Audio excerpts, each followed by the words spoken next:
Hi guys, you welcome to my channel. Today we are going to be designing this simple poster that you are seeing before me here. This poster is quite simple, but the most important thing that we want to look out is the idea behind the poster and the principle that we want to learn using this particular poster. So if you are a beginner or intermediate designer, it's quite important for you to pay attention to all I'll be talking about in this tutorial. You're going to learn how to use background and how to pick background such that it does not contradict your focal point, how to create depth in your design, and the list goes on. So I'm going to break down the entire design layout principle in order for you to become a better designer while practicing with this kind of a design before you start handling design brief. I hope this is what you like to see. So let's get started. Right now, I'm on my laptop now and I'll use Photoshop to design this. However, you can use any design software to create yours. We go to Photoshop, create a new document. This document is 2160 by 2700 and the resolution is 300. The name of the document is going to be Hebron. You can name it whatever you want. So click on create. When you click on create, the first thing you want to do is to create margin for your design because you don't want a situation whereby your design is going to go out of line when you are assembling things together. For that reason, I'll go to view and I'm going to go to guideline and new guideline layout 150 by 150 throughout. Then I'll click OK.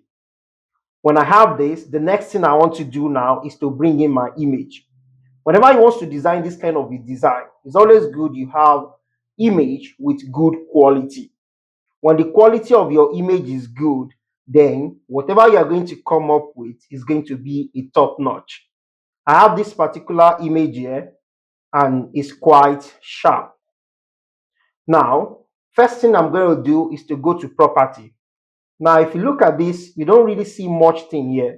Reason is because this particular image right now is a smart object. So I'm going to convert it to a raster layer so that I can remove the background with ease. Rasterize this. When you rasterize it, if you come down under this property now, you can see remove background. Click on the remove background so that the background can remove. Now that we have removed the background of this image, the next thing I'm going to do is to say apply image. Apply layer mask. After applying the layer mask, the next thing I want to do right here, if you have seen on Instagram, especially on the page of Allen, you get to see that all this kind of a design, they usually come with a strong texture. Now, those strong texture, I really do not buy that idea. Reason because they are not giving the actual original look that an image with texture supposed to look like. That is, the texture is getting too much. So you want to try as much as possible to make sure that the texture that you are applying is moderate, relatable, not something too much. I hope you understand this. How can you create this kind of texture is what I want to show you right now. Look at this now. You have this original image. Duplicate it by clicking on Ctrl J. Now you have these two images here. Label this one that you have here as low FS. And the one at the top here, label it as high FS. Once you do this, the one at the top, close it by clicking on this I button. You're no longer seeing it. And the one below here, go to filter and you come to blur, then Gaussian blur. Don't because this image is already very sharp. What it just needs to do is to apply a little blur to it, which is probably 5. It's fine. Then you go to the top here, click on this one and come to image. Go down to apply image and click on this merge and select low FS. And here, select subtract. So make sure that this one is scale 2, and this is offset 120, and click on OK. So if you have this, the next thing you want to do is to click on linear light. You change this to linear light, duplicate it once again. If you look at the texture now, can you see the texture on his face? If I duplicate this high frequency layer just once, Ctrl J, you see that the texture has increased. Now, if you look at this texture here, it seems natural because it makes this image look more clear and sharp. However, it's kind of too much, because if this audio, like this image that I'm using right here, if it happens that this person has a closed eye, if you have too much texture, it will make this image appear as if the person is blind. And that's one of the reasons why you need to consider minimum texture on every image that you are using. However, a lot of designers don't usually consider this, but you need to note that. So I'm going to reduce this now. Reduce the opacity of this top layer to something around 50. So that will be better. Okay, so if you look at it now, look at the before, and this is the after. You can see that it pops out and it looks natural. Therefore, click on Shift and select this last one, Ctrl G, write this as what? Image. Now, I want to now naturally increase this texture in another way other than this. Now, I'm going to convert this to smart object. Convert to smart object. After converting it to smart object, go to filter and go to camera raw filter. Now, what we want to do in camera raw filter now is to increase the texture of this image again. I'll come down to effect. Under the effect, I'm going to increase the texture. Now, if you look at it now, look at before I have my camera raw. You can see this is before camera raw and after the camera raw. You can see the way the texture actually come out. But if you look at this now, it's looking kind of too much. So I'm going to reduce this a little bit. However, you see all this has come outside very well. Then I'm going to look at the before and look at the after. Good. So this is kind of natural. It's not too much. Are you getting where I'm coming from now? And we still have the effect on it. This is what you really want. Now, I haven't done this. If you look at this now, you get to see that the subject that I have as my image is going to be the focal point on this design. The secret of making your focal point less distracting, that is, for you not to let another thing to be call attention of people looking at the design, you want their attention to be on the focal point itself. The best thing is to let your background color to be close to what you use as your focal point. How do I mean? Let's look at this together. If I want to pick a background color for this particular design now, what I'm going to do is to come to adjustment layer. Under my adjustment layer, I'll click on solid color. By clicking on solid color, I'll come here. Look at the color that this my image is using, is putting on rather. So I'm going to sample this deep one out of it so that it's going to be less distracting. Can you see? So it makes this particular subject stand out from the background. However, if you look at it, it's kind of closer or entering into the background, which is something that we don't want. For us to avoid that, look at what we are going to do. We create another layer using the solid color adjustment layer. Then we sample this light blue that we have on this clothes. However, let's sample this one here. So this one is very close to that dark blue that we are using as the background. And that's the reason why we are picking this right here. Or better still, let's look at something light and a bit deeper. Okay. So let me just go back to this. I think this is the one for it. So come down a bit here so that it will be deeper a bit. We don't want this to be too much. So I think this is fine now. Good. Then go on this layer mask. Make sure that your foreground color is black. Click on Alt and click on your backspace. Alt and backspace. Then you have this.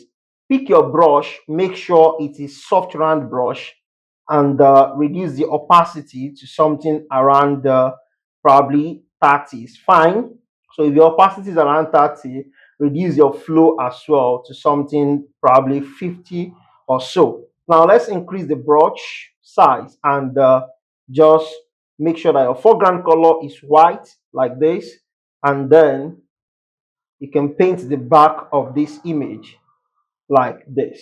You can see we have everywhere black, and we separate this image from the back using this particular light color. So if you look at it now, the image is now separated from the back. It's looking like light is coming from behind of this image right here. So what we're going to do next? Next thing is to select these two together and convert them to smart objects. Now, I want to add depth to this background. How do we do that? For us to add depth to this background, let's start by adding, what's it called? A little bit of texture using what? Noise. So click on your noise, add noise. Don't let it be too much. 5 is okay. Then click on OK. Now, if I have this now, the next thing I'm going to do right now is to label this as my background. So you can delete this one. Now we have our background and we have the image right here. The next thing I'm going to do now is to pick my title and then type the name of this person, Hebron. All right. So if I have this, I'm going to come here to select my typeface. Now I'm going to be using this this particular typeface here. Now I have this. So instead of me to make this the name, I'm just going to use this to create a little bit of effect at the front here. Now, what I want to do now is just to make this thing look interesting, nothing so much. And that's the reason why this kind of a design is something for you to practice arrangement, free your mind, just make sure that your mind is free and you're just trying different things while you are making lot of senses. And that's the same thing I'm doing right here. There is no principle or anything that I'm trying to achieve other than two things. Number one, I want you to what? See the main subject of this design, that is the focal, what is going to attract you to the design, which is the actual image. And also, I want you to read the message on the flyer. That's the two things that I want to achieve with this particular poster, not flyer, rather. You get where I'm coming from? We want to look at two things. Number one, the focus, and number two, getting you to read the information that is on the poster. That's the two things we want to achieve with this particular design. So let's go on. Right here now, I have this now here. So better thing is for me to duplicate this by clicking on Ctrl J and then select this, take it up a bit behind here. So drag this down to be here. Then we can change the color of this typography to be this color here. You can see, or you can pick this one, whichever one you want. I think this one is fine. Now I have this. So if you look at it now, I have not even bring in any other color from anywhere. I'm still using the color that we have at the top of this my model. Now, if you look at it here, we already have too much colors on this clothes. Bringing another external color is going to make the design look childish. I hope you understand this. So the next thing to do right now is to increase the depth that we have on this background. And how can I do that? This person is a great designer. I hope you know him already. So I'll come down to this place and take the workspace, that is interface of my After Effects. And don't be surprised, it was actually the one that sent me the interface, because he's one of the strong member of our team. So we have this right here. You can see I purposely put this at the background in order to increase what? The texture and the depth of the background. However, this black is not making sense the way it is here, but there's something we can do. If you want to hide the entire black and just let the white and other colors that is on it to show, you can change the blending mode of this thing to either screen or lightning. So lightning is better than screen at this point in time. The next thing I'm going to do now is to use blend if to blend it into this background. So double click on this one, and when you double click on that side, it opens the blend if. Now I'm going to take this black towards this side. You can see what is happening right here. It's too much. Click on Alt so that I can break this thing into two. You can see we have this now. Take this down to this place and also break this and also take this down. Therefore, the next thing is to break this one also and take it down to this place. So it's not going to be too obvious. Yeah, it look kind of subtle right now. What's the next thing I'm going to do? I'll duplicate this layer, Control J, and take it to the top of the image. Then clip max it inside the image. Right click and you're going to say create clipping mask. So you can see you've done that successfully right now. But if you look at something here, you get to see that in a way this thing is kind of pronounced. So adjust it down like this and create a layer mask on it. Create a layer mask like this. Then click on your brush to make sure it's opacity 100, flow 100, and make sure your foreground color is black. So if your foreground color is black, that's good. So let's clean it away from here. We don't want this to be here. We just want this to be lightly on the image, which is what we have achieved 100%. You can see what we have here now. So what's the next thing? If you look at these two texts that we have here, you will not be able to read it. Absolutely, right? They are just there to add texture, to give this design more interest. Are you getting it? To increase the depth. Now we want to start including the information that we want to put on this flyer. Now, the name that you see here, Ebron, you cannot really read it. If not that you are here when I was typing it. For that reason, we are going to write his name outside. So we have Ebron, Awa, G, Mi, Ma. Awa, G, Mi, Ma. Okay.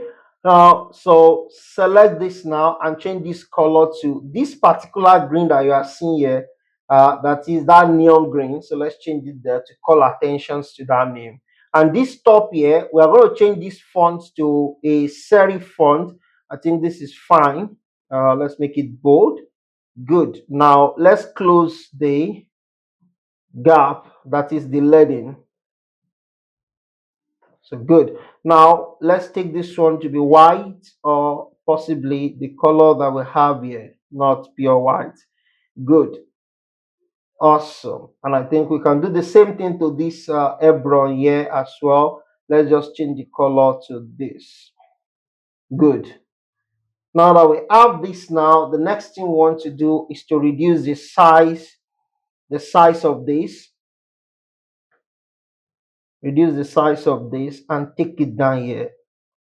So we have this here now, and I can tell you categorically well that you can read this name conveniently because it stands out here. Now, when you have this now, the next thing is to just put some messages around this image, just like we have it in the original design. So let's copy this like this, copy it, sorry, true innovation lies, copy this and you type to Control V. When we have this right here, the next thing is for us to change the color to this. Good. Then select it, increase the size, Control T, then hold your shift to increase the size a bit. Let's put this one here like that. Good. So true innovation lies at the intersection of art and technology and strategy. Good. So let's pick this one here. Solving problems across every discipline. All right. Cool. So you can do anything you want as much as possible. Yeah, it's your day. You can do whatever you want. That's why I said this design is just the suitable style of design for you to express yourself as a beginner or intermediate designers in order for you to get and of how to assemble elements on a design.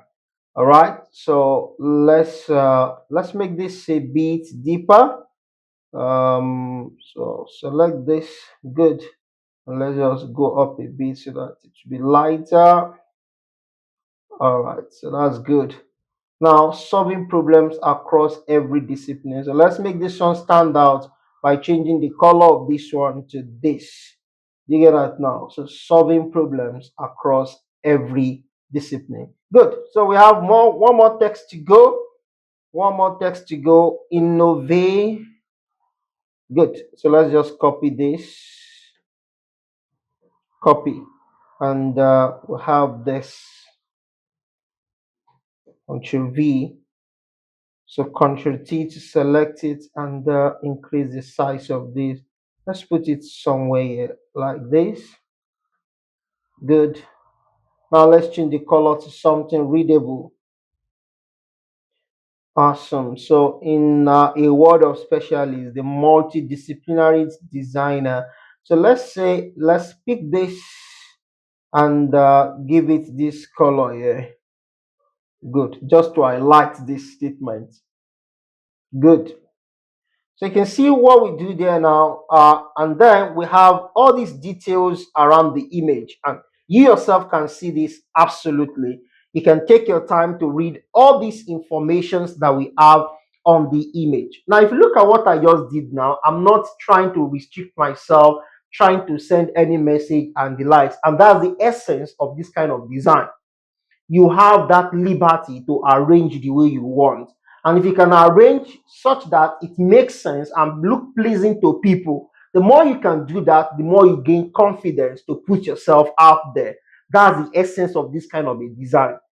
It's not something that he wants to continue doing to fill your portfolio. And I'm going to do more of this kind of design so that you get to see different way in which you can do it for you to gain that confidence as what? As somebody that can put himself out there. And before you get to know, you master the actual way of solving problem using what?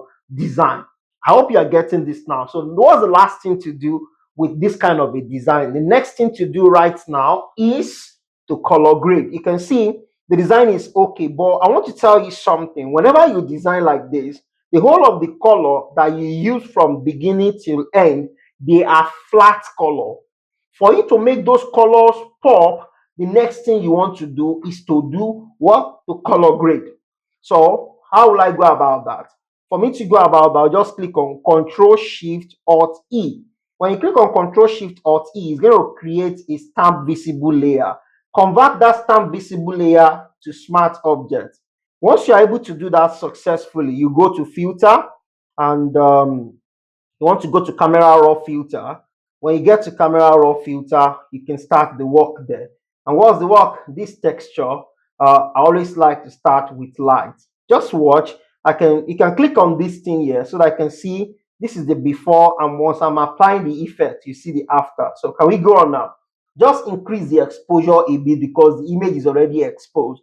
Don't let it be too much, just slighten. Watch. There's no any principle here. The principle here is your eye. Look at it very well. If it's okay with you, you leave it. Don't let it be too much. Don't let it be too small. Is that taking just little thing will make a difference here. So increase the contrast. Contrast, you know what it is? It's just to tell the huge difference between the dark and the light and the mid tone on this particular design. And you can see what it's looking like right now. Let's take the highlights down a bit, because if you look at it with the highlights getting brighter, the image is losing its sharpness and quality, and that's the reason why we take it down. For the shadow, every part of the image that is dark, let's increase it to be a bit light. So this is fine. Then for the part of the image that is white, let's increase the whiteness. Okay, good. Let's leave the black side to remain the same. So when you are done with this, collapse this and click on your color. Now here you have to be very, very careful because a lot of designers usually increase the temperature too much or the vibrant. You want to just do whatever you want to do here to be too little for this image, because already this thing already pop. You don't just want to stick with the flat color. Leave the tint, increase the vibrance a bit, not too much, and the saturation also just the times two of the vibrance a bit. This is fine. So let's just take it to Gravity 7 is good. So we go with this. Then the texture, don't increase the texture again because you already done that before. Just go with the clarity up a bit. take the clarity up a bit. It's fine like that. And let's go to the haze. Let's take it to something 11. It's cool. And let's take down the v night value to something like 16. And this is fine. Cool. Then don't apply any grain. Leave the curve. Color mixer. We don't want to really mix any color here. So let's start with the hue. For the hue, leave the red to be 0, just touch the orange a little bit. I think this is cool. And we go to the saturation. Oh, sorry, let me touch the hue a bit more. Um, Let me just take this down. I think this is cool. Okay, for the yellow, take this down to this is fine. Okay, saturation. Let's increase the saturation of the red, the orange. So just focus on the color that you have on the design. Those are the things you want to watch out for. You see the one that require you to pop, the one that you can leave to be the same thing. I'll leave these two to be every other thing. Yeah, I'll leave it. So let me just touch those three. Then for here, the luminance, just touch the orange a little bit, and I think this is just pretty much fine. Now look at the before and look at the after. Not so much difference, but you can see how this one pop, this one just look flat, and that is what you want to avoid. So let's go to the detail. Under the detail, increase the sharpness a bit, not so much, because if it increases too much, it might make the face appear like it is noisy. Good. Then reduce the noise a little bit, and color noise also reduce it a little bit, not so much like that. I think we are good to go. Click on OK. So once you're able to do this, you're good to go. Look at the before and after. Before and then after. Before and then after. Just come down to File and go to Export, then go to Save for Web. For those who don't know how to JPEG your images on Photoshop, just click on Save to whatever place you want to save it to, and you are just good to go. Thank you so much for watching, and I believe you are going to practicalize everything that we discussed in today's class. And till next time that we are going to meet, let's keep creating.